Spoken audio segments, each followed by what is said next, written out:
Welcome back to the channel. In today's video, we'll be going over some of the settings in your Reolink app. These settings will be mostly the ones that you'll be using on a day-to-day basis, like playback, audio, and just knowing what's on the screen.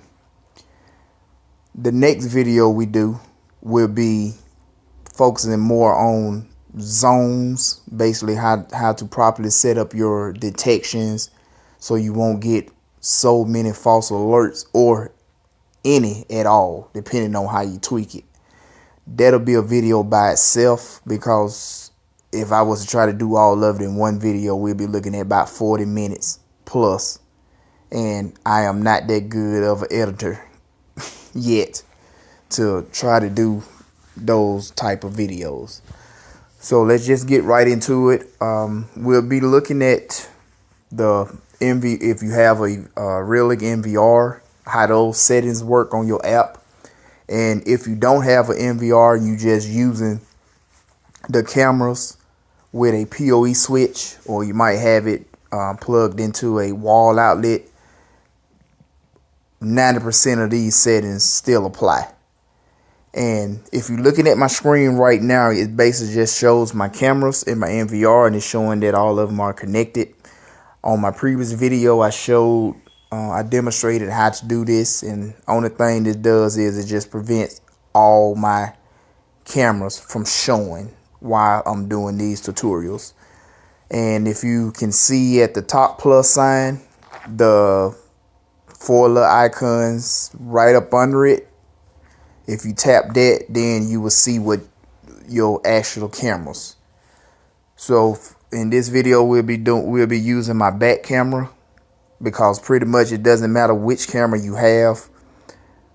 All the settings are the same except for cameras that pan and tilt, cameras that have spotlights, because all the cameras don't have those features, but the basic features all the cameras have.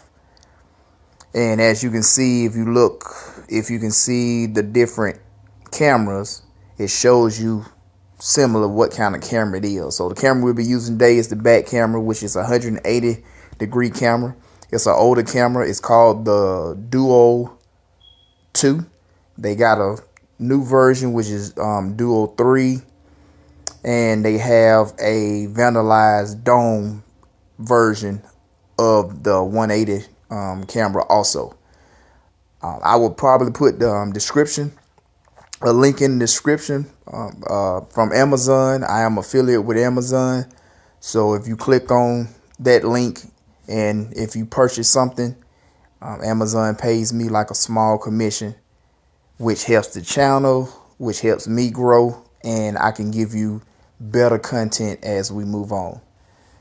So with all that being said, let's click on the back, which shows us the camera feed.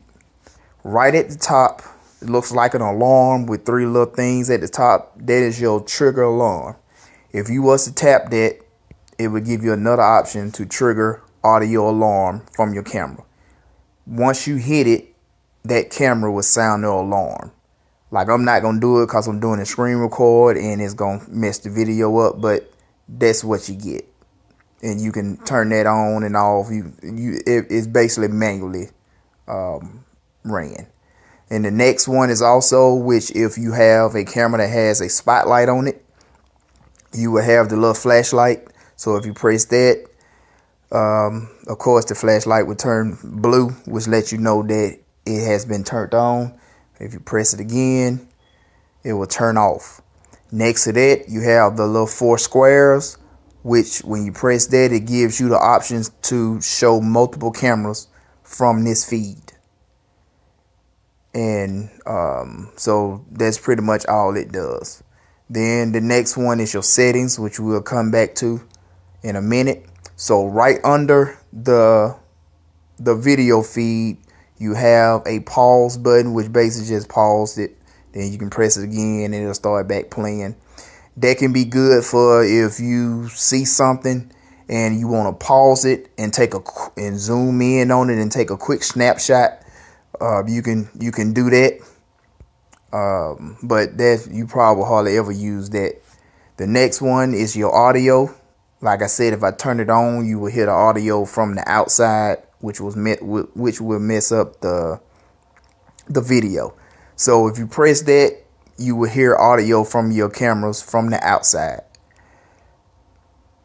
Most importantly with this, because I get questions about it, if you turn this off, it does not affect your recording that you when you went into your settings and you turned on audio for your cameras. If you turn this off, it won't affect none of your playback. So whatever being recorded has audio. This volume is just for your phone, just for you to listen to, if that makes sense. Okay, so the next one is the camera. Just take a quick snapshot.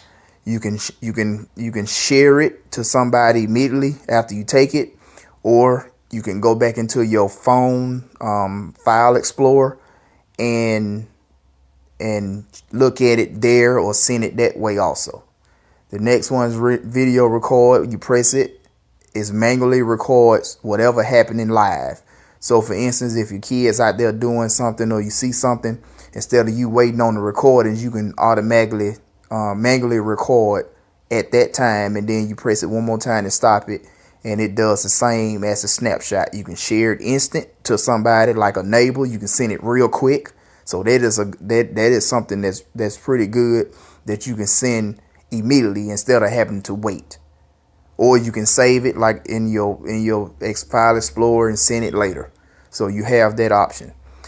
The next one is your quality. So whether you have 4K, 2K, 1080p, I wouldn't go lower than that, those three. You can change the quality. When you're using it on your phone, most of the time on your tablet also, you will want to keep it in low just to view it, because it's quicker. It doesn't take a lot of bandwidth to process. But if you want to put it on clear, you feel like you in a better area, you getting better coverage, or you at home and your Wi-Fi is on, you can put it in clear mode, and then you can actually see what's going on. On your phone, I will only use clear mode if I'm getting ready to download something that I recorded, which we'll be going into when we go into playback. So the next one is, of course, it just changes to the side so you can get the full video.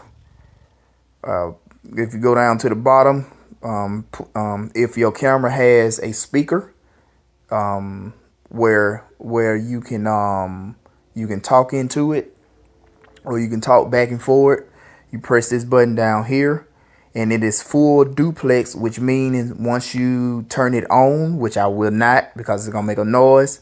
If I press the button one more time, it will activate it, and I don't have to press it again until I want to cut it off. So I don't have to hold the button down to talk, or I don't have to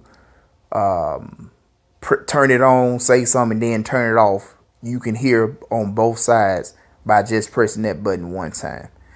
Now we go into playback. We're just going to do a quick thing on playback right now. We'll probably go into more detail on the next video. But as soon as you hit playback, especially if you have the NVR, which is going 24/7, it puts you into a 24/7 mode. You can set this to record every 30 minutes, sort of like mine's. Or you can set it for an hour, I think. But mine is set for every 30 minutes. So every 30 minutes, it has another little square, which shows 24 hours. And if I zoom in now, you see it says it's 4:30 p.m. Let's just say I want to go back to 4 o'clock this morning. Yeah, I clicked on 4:28. It shows 4:28. And it showed the next one, which didn't do 30, but that's okay. It shows 29. And so now from 4:29, if you see the next one, it shows 5. So from 4:29 to 5:02 with 2 seconds, I guess, it has recording. So now if you look at that, as I grab this little blue dot and I move over, the time move. It is not like the Google ones or some of the other ones. As you do this, it automatically moves itself. It just, once you stop, it then goes to that time. So it's not the smoothest part when you're doing that, but it still works pretty good. So I didn't know that you see, but you see as I'm moving like this, it shows that little white thing. That is what you call that's the motion icon. So if it was a person or an animal or a car, when I scroll like this, it would have that icon on it where you see those little white dots at. So that's how you would do your 24/7. And if you want to just do notifications, at the bottom, you see this little folder, looks like a T on it. When you tap it, it goes into these settings to your events, similar to like battery powered cameras. You have any motion, person, vehicle, animal. So you select multiple, or you can just select one. And so since there's nothing in the back, I would just say if I click on person and I hit confirm, if something happened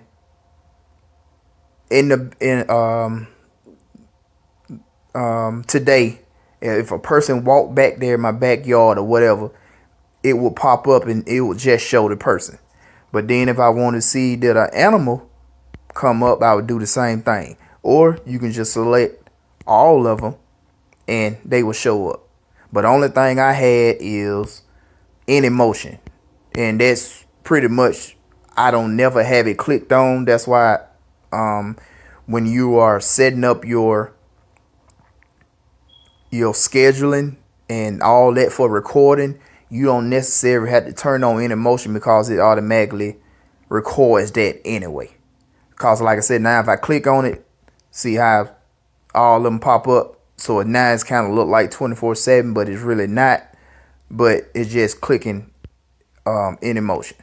And so to get out of that, you just confirm, and now you back to 24/7. And now there's some showing 5:30, 30 minutes in increments. Okay, well, we was talking about earlier about recordings. So let's just say I want to record something. So let's see, can I find when somebody walked, a person or something did something. Nope. Let's go back. Okay, so now it shows a person. So we'll say it's my son. So at 3:17, and one thing about these recording, they show like 7 seconds pre. So that's my son coming right there. So if I wanted to record that, I would stop it. I would go up here where it says low. I will click on clear, which will put it in high resolution. Then I will click this icon, and what you see in the middle, it will show all that. And now I will hit that download button, and it will download directly to my phone for me to send it to whoever I need to send it to. And that's pretty much how that works. So we can back out of that, but before then, I'm gonna put it back in Fluent, because like I said, I like to keep it in Fluent. And we're gonna back out. And now we're gonna go into just a few settings real quick, and then we are done. So we'll go back into back, and we'll hit the settings icon and record. This is what I meant by record.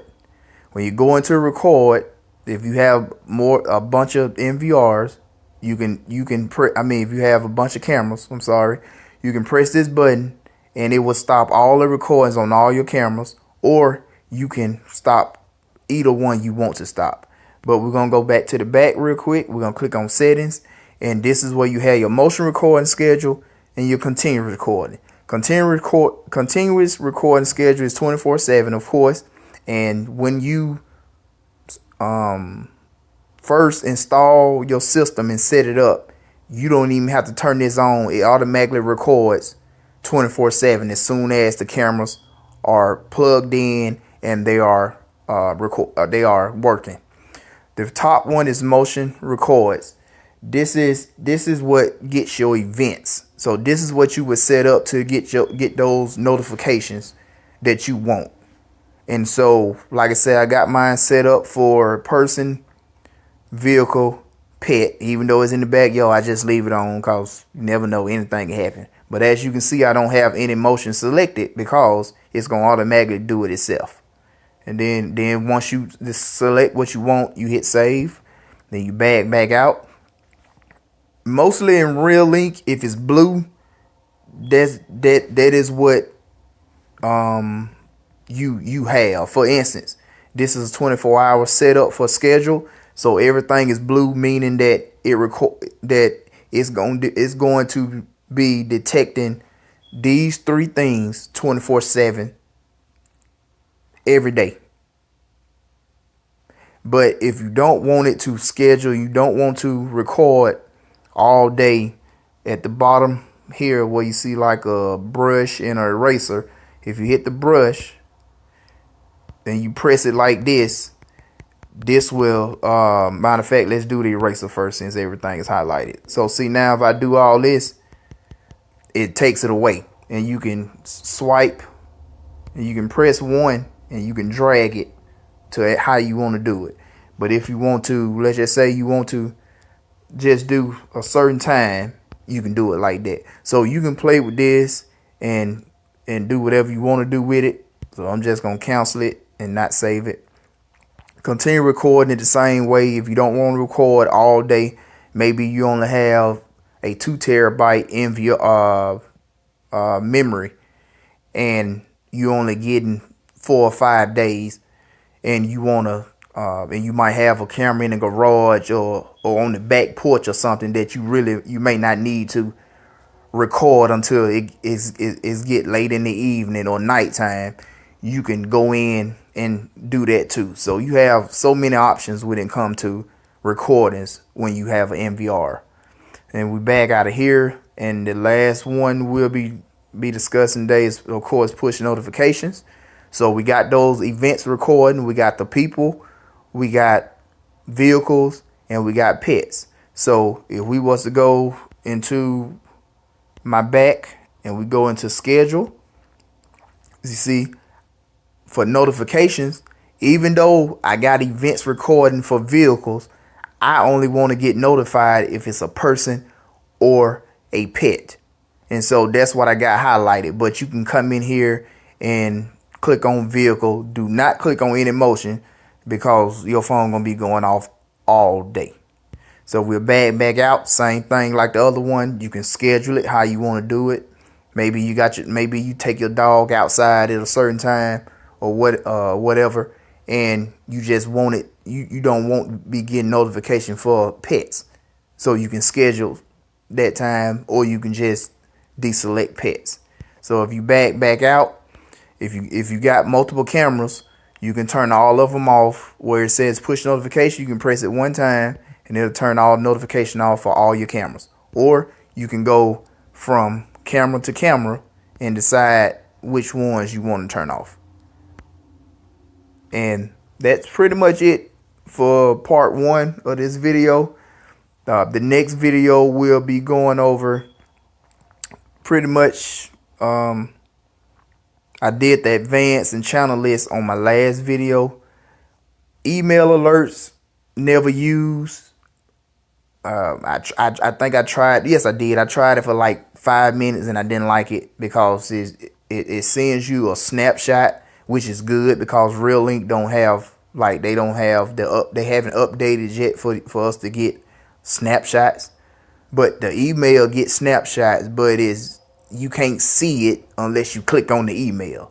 So that kind of defeats the whole purpose, because I can just click on the notification and go straight to my feed or go straight to the playback.